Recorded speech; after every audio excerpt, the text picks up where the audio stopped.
You're requesting roughly $68 billion for the department through the supplemental, correct? 67, yes. And yesterday, your department stated publicly, quote, U.S. forces struck Iranian military command centers, maritime capabilities, missile and drone launch sites, and air defense systems to degrade Iran's ability to continue attacking commercial vessels. That was a press release from your department. Is that a broadly accurate characterization of ongoing operations? That sounds broadly accurate, yes. Every American deserves to see the actual footage of this intense Senate clash. Accountability takes center stage when Senator Ossoff corners Secretary Hegseth. This triggers a deep dive into shifting timelines and official statements. Keep watching for the final minute to see how it ends. Thank you all for your testimony. And General Kane, let me just begin by expressing on behalf of all Georgians our immense gratitude and admiration for the service members who are making tremendous sacrifices and conducting themselves with extraordinary selflessness and professionalism on behalf of the United States and our states. Unified condolences and grief for the families of the 4 killed in action. And our hope for a swift recovery for the nearly 100 wounded over the last 2 weeks. And thank you to you for your service to the nation. Mr. Hegseth, you're requesting roughly $68 billion for the department through the supplemental, correct? 67, yes. And yesterday, your department stated publicly, quote, U.S. forces struck Iranian military command centers, maritime capabilities, missile and drone launch sites, and air defense systems to degrade Iran's ability to continue attacking commercial vessels. That was a press release from your department. Is that a broadly accurate characterization of ongoing operations? That sounds broadly accurate, yes. On day 14 of this conflict, Mr. Secretary, day 14, nearly 5 months ago, you stated that Iran's military had been, quote, destroyed and, quote, made combat ineffective. That was on day 14 of the war. Was that an accurate statement?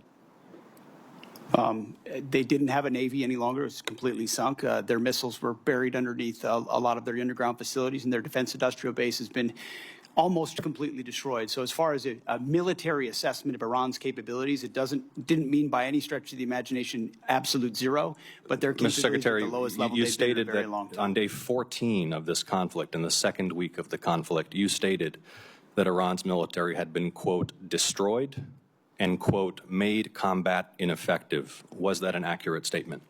Yes or no?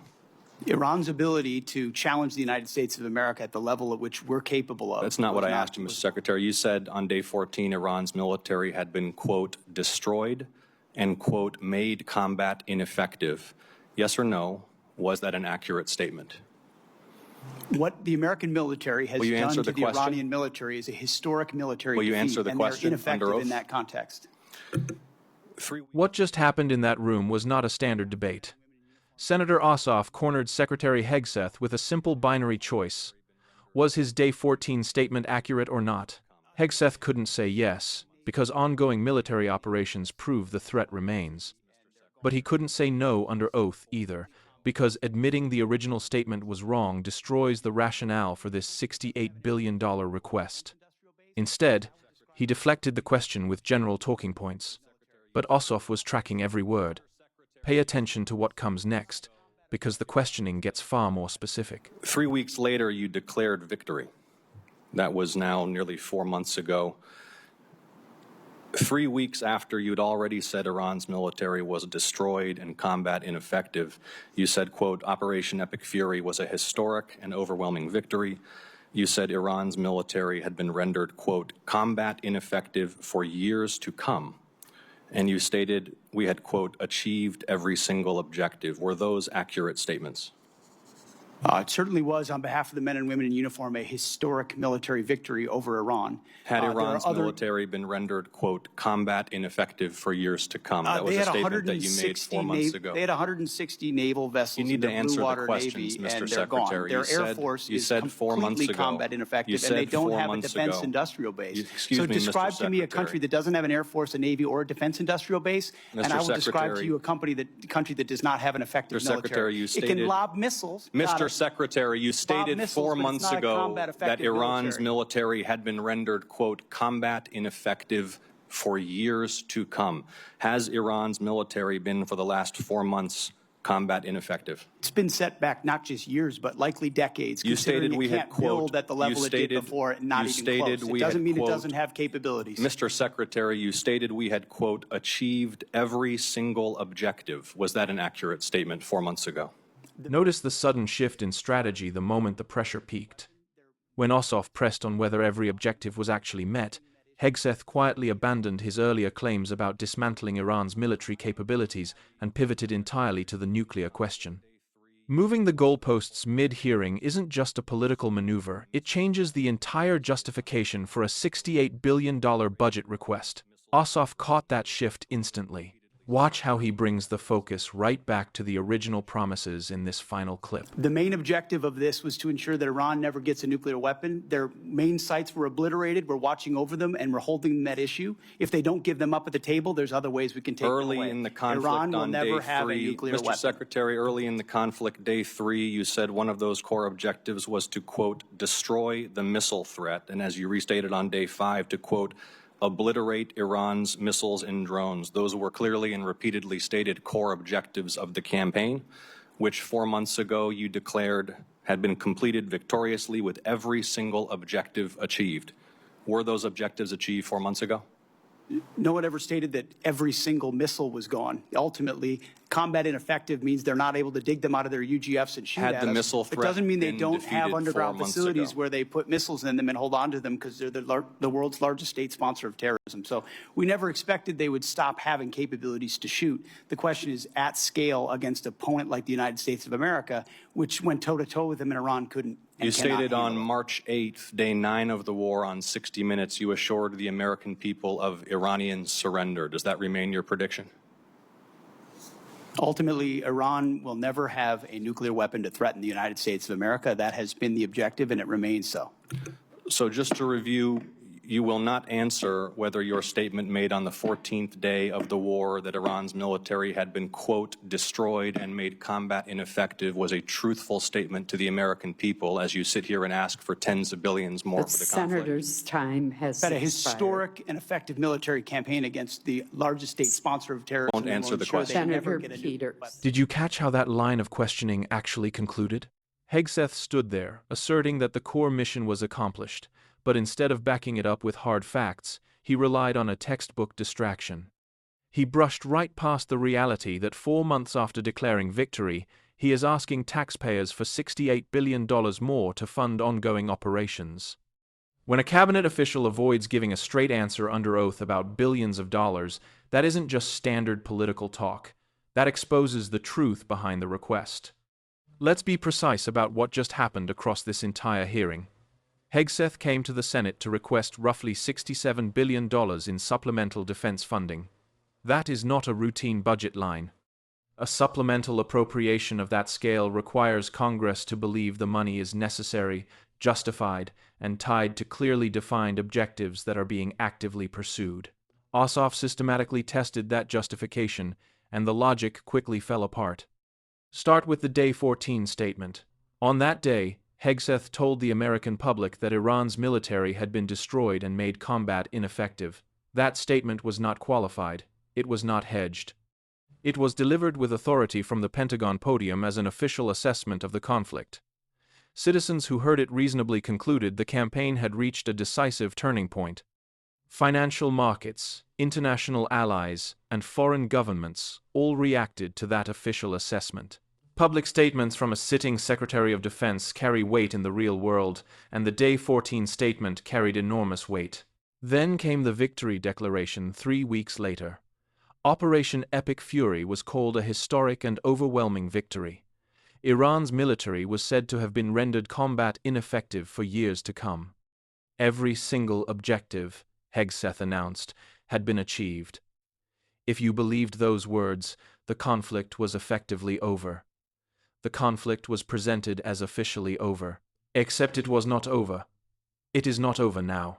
The Pentagon's own press release, entered into the record at the very start of Ossoff's questioning, confirms that American forces were still actively targeting Iranian military command centers, maritime capabilities, missile launch sites, and air defense systems. That is not the activity of a military mopping up after a victory.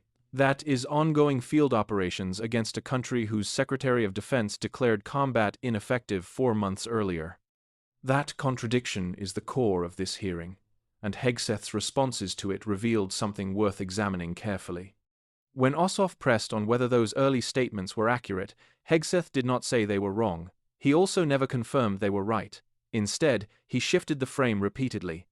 He talked about the Navy being gone, the Air Force being ineffective, the defense industrial base being destroyed. Each of those things may or may not be true, but they were not the question. The question was whether the original statements made under his authority and on behalf of the United States government were accurate at the time he made them. That distinction matters enormously. Public officials are not only accountable for whether their statements turn out to be true in retrospect, they are accountable for whether those statements were truthful at the moment they were made. Hegseth gave public reassurances at day 14 and again when declaring victory.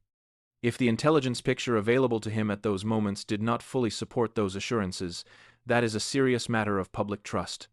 And if it did support them, then explaining why American forces are still engaging the same military infrastructure 4 months later becomes just as difficult.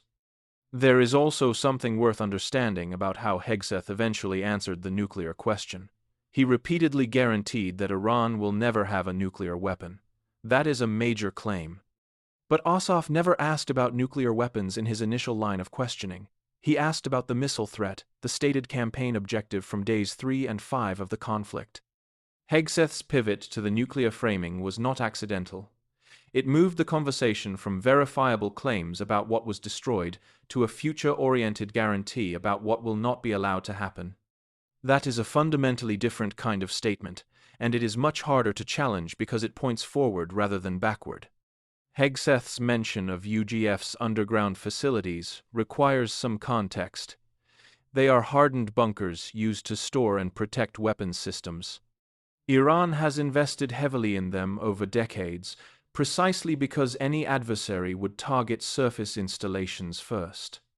When Hegseth argued that combat ineffective means Iran cannot dig its missiles out of its underground facilities and shoot them at the United States, he was essentially redefining what the original statement meant after the fact. In the original Day 14 context, no qualifier about UGFs was offered. The statement was plain language, delivered to a general public audience.